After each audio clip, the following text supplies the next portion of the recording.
Right, so ammonia, NH3 gas, chlorine gas, sulfur dioxide, SO2 gas, and NO2 gas. So this is ammonia gas, chlorine gas, sulfur dioxide gas, and nitrogen dioxide gas. So those four gases we're going to look at next, right? And then we're going to do the properties and the tests as before.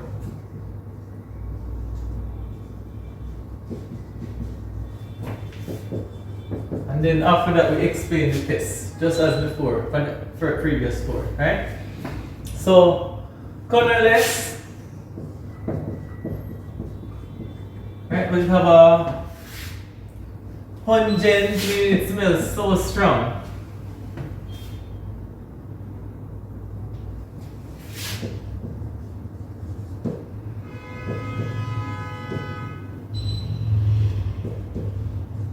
Right?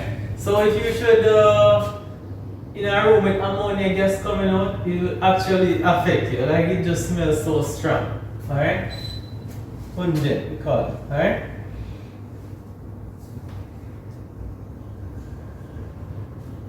Alright, so the color for chlorine is a yellow green.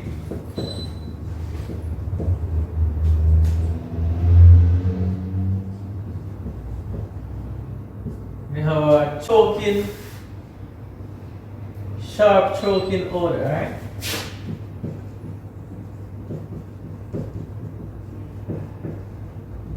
Alright? As you can see that these both ammonia and chlorine are actually gonna smell them. Alright, but ammonia is colorless, chlorine is actually yellow green in the ear. So it actually sees stuff like you just see it obviously not colorless. Alright, with chlorine, right? And if you go to some chlorine treatment plant, like some sewage water that they treat, if you should ever visit there, you'd actually see the yellow green chlorine gas. Because sometimes chlorine they use to treat some of those sewage water when they're recycling them. Alright? They use chlorine. Or sometimes even from the plant in which they make chlorine bleach, you can actually see chlorine gas there as well. Alright? Sulfur dioxide again is colorless, so similar to ammonia, colorless. Pugnan smell. It just smells strong, like you can't stand it. Alright? Ammonia, sulfur dioxide, similar properties. Alright? And nitrogen dioxide is brown. And it's also a sharp, irritating odor. Alright?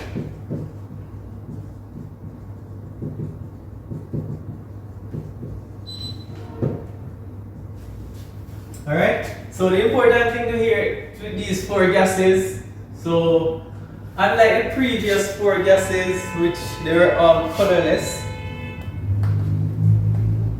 you can see that two of these gases have color. So chlorine is yellow-green, nitrogen dioxide is brown. Alright? And they all have some form of odor. So it's either you have a pungent or sharp choking odor in terms of the strong acid nature of the chlorine. So this choking odor here, if you smell like a bleach, it would be like a bleach smell, like it's just strong, like you can't tolerate it. It's actually chlorine gas coming from the bleach, alright? And brown, sharp, irritating odor from the nitrogen dioxide. Alright, so let us put some of the explanation for these tests. Alright? Alright? So litmus paper, red is acidic for litmus paper, blue is basic. Right? So litmus paper is an indicator paper in which it is red in acid and blue in base. Alright? So if we should, because it's the only basic gas, it will be only gas that will turn moist red litmus paper blue. Right? Well, then The litmus paper when you test alcohol. Yes.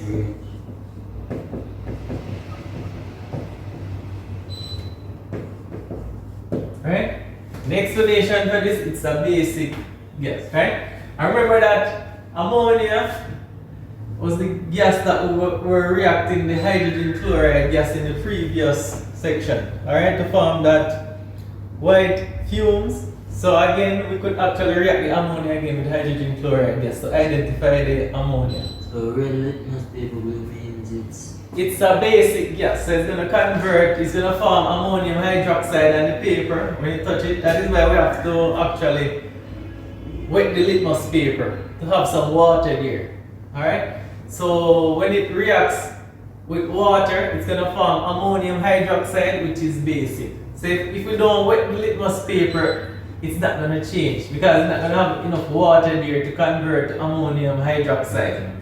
Alright? And the ammonium hydroxide is a base, so the red litmus paper will change to blue. Alright? So the test for chlorine.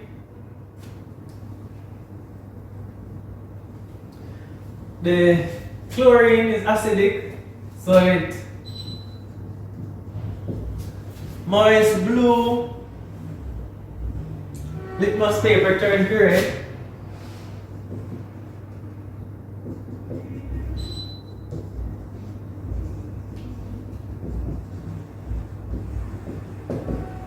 Then it bleaches it, so it will then turn to white, right?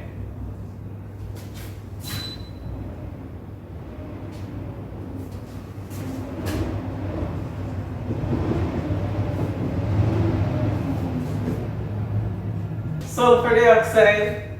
we have the same basic gas. We have basic gas like so like The basic gas are ammonia, acidic gas chlorine, right? So the- sulfur dioxide, the test for sulfur dioxide, so it's potassium permanganate, right? It reacts with potassium.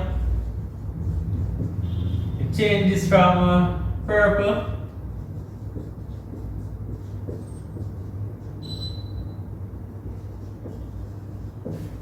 Alright? So actually, potassium permanganate or potassium dichromate, they are strong oxidizing agent, right? What happens is that the potassium permanganate is going to oxidize the sulfur dioxide to sulfur trioxide. Because actually you have sulfur can go in a higher oxidation state. This is +4, it can actually go to +6 oxidation state. So you can have SO3 is formed. If we should react it with a strong oxidizing agent. Alright? But the color, the purple to colorless is the KMnO4 going to Mn2+. So it's actually, the potassium permanganate itself is reduced because the manganate here is +7 and it reduced to colorless. So this is purple, KMnO4, the purple oxidizing agent. When it is reduced, it will form the colorless solution. Alright? And it's also, yes, it's +7 in potassium permanganate, but +2 when it's reduced. Alright?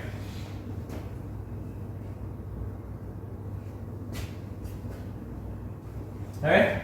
Now, nitrogen dioxide also acidic gas, so it causes. Alright. If it is an acidic gas, so it's brown, 1. If it is an acidic gas, which litmus paper would you use to test it? Red or blue?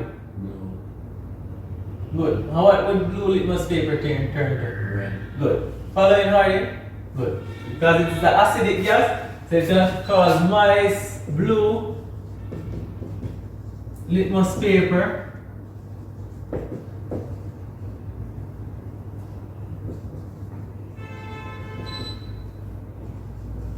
To red. Alright?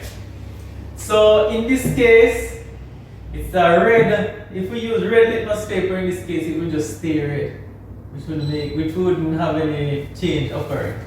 Alright? Okay.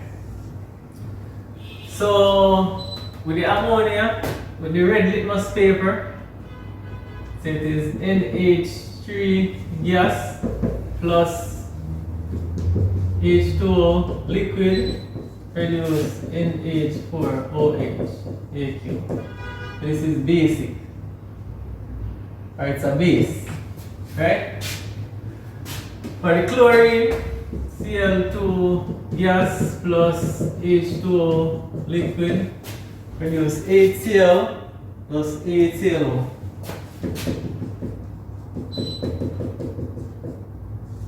So it's hydrochloric acid plus chlorate 1 acid. What is chlorate? Chloric 1 acid. For the sulfur dioxide, they're just saying that sulfur dioxide reduce purple. That's a liquid. MnO4 to colorless Mn2 plus. It's a redox reaction. So in general, we'll go to redox reaction. Chloric oxide. The nitrogen dioxide plus the water gonna form 2 acids, gonna form nitrous acid and nitric acid.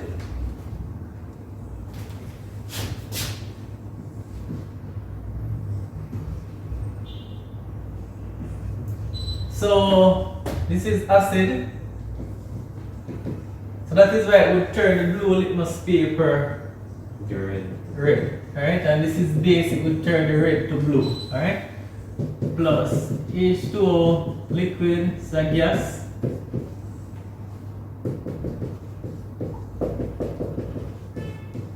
So it's 2 types of acid is produced here. So this is acid. That's why the litmus goes to red. Alright, but remember that in addition to them converting the blue litmus to red, we have to note their color. So this is yellow green for chlorine, nitrogen dioxide is brown.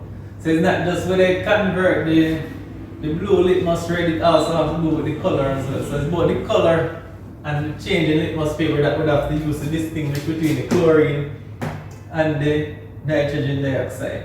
Here? But that's not balanced. Paper, does it have a color?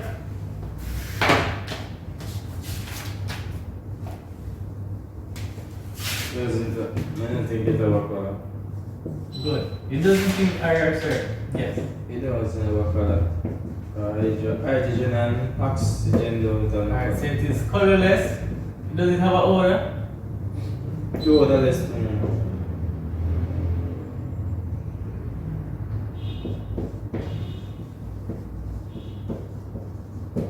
So sometimes these are some of the stuff when you're in exam you can actually just think of it in real life to make a note on it. Clear? So we all know water vapor, we all know oxygen, we all know nitrogen, we all know carbon dioxide because they are in the air. Those 4 gases are actually in the air as we speak.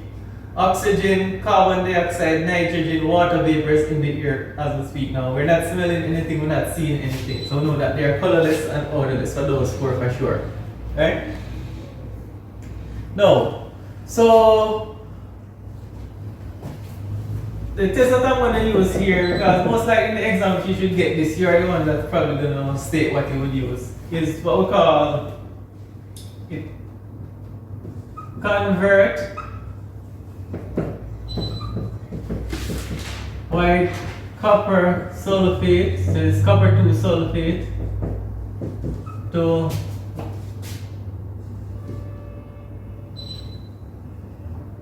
blue, right?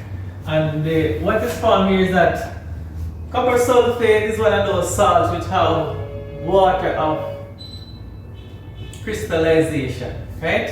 And let me just explain like some salts, when we should make them in the lab, they are not like in a pure form. They actually have water in their crystals. But remember that, just for example, if you have like a table salt, you can see that it's crystal, no? But that don't have any water. Sodium chloride don't have any water.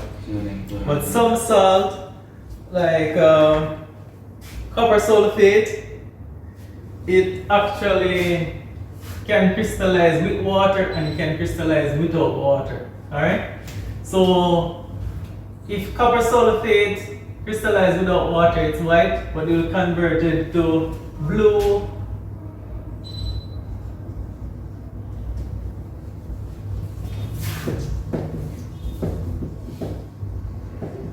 hydrated copper 2 sulfate.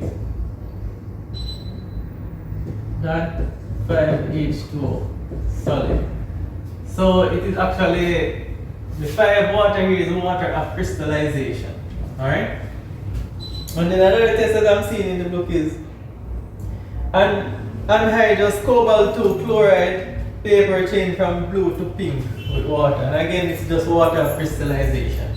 Alright? Good. So let us move on to the anions. Alright? Identifying anions. Alright? So carbonate and nitrate. Alright, CO3 2 minus. What's 1 minus? Right?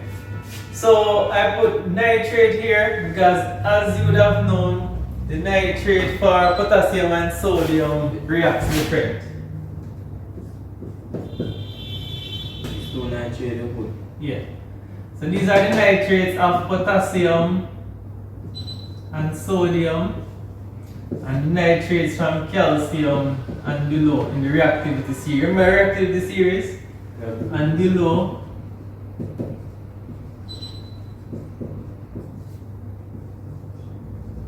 you don't remember the reactivity series of metals? Alright, review the reactivity series of metals, alright? Now we actually discuss it in our class, right? Alright? Now, so here's the effects of heat.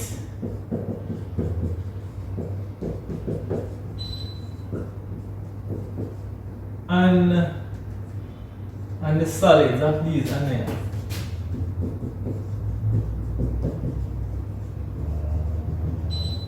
Alright? So if we should normally one we can form a white precipitate with calcium hydroxide, which is lime water, right? And if we should heat it, it actually decomposes to produce carbon dioxide plus the metal oxide, right? It's going to produce 2 minus, which is the metal oxide. So put metal plus carbon dioxide gas. Alright? And how do we test for carbon dioxide gas? This heated. How was the test for carbon dioxide? Test for carbon dioxide. Yes. Because when we heat a carbonate, we're going to actually get the metal oxide, which is going to be solid. So if we say, for example, sodium carbonate, we're going to get sodium oxide plus carbon dioxide gas. And how do we test for carbon dioxide again? So we'll form a white precipitate if we pass it through calcium hydroxide, which is the lime water. Oh, lime water. Yes, but that's carbon dioxide. But we have to heat the carbonate first to decompose it to the gas. Then we bubble the gas that is formed through lime water to get the white precipitate. Right? For the nitrates, actually, when we heat them, remember that this is heat. This is going to form the metal nitrite 2 minus plus oxygen gas. Right? So how do we test for oxygen that is formed here? Oxygen. Yes.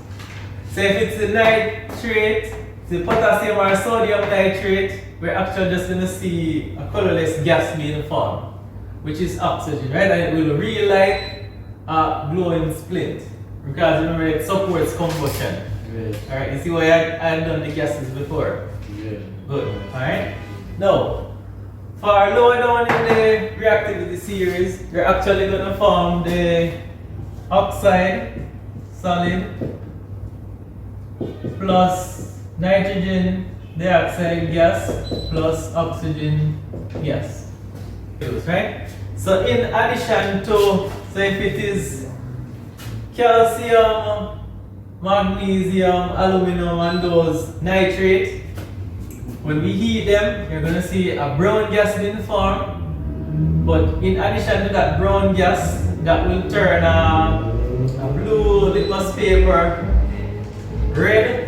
It also going to be supporting combustion. So if you should have a glowing split there, it will relight it as well. Alright? So that is how you would distinguish the nitrate, whether it is potassium or sodium, or whether it's a nitrate that's lower in the reactivity series.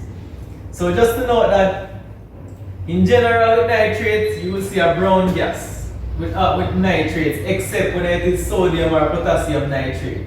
With sodium or potassium nitrate, you're not going to see a brown gas, you're only just going to get a gas that will relight a glowing split.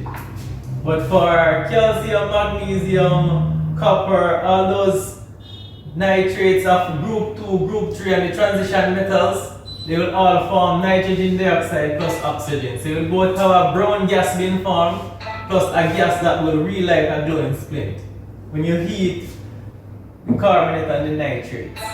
Alright?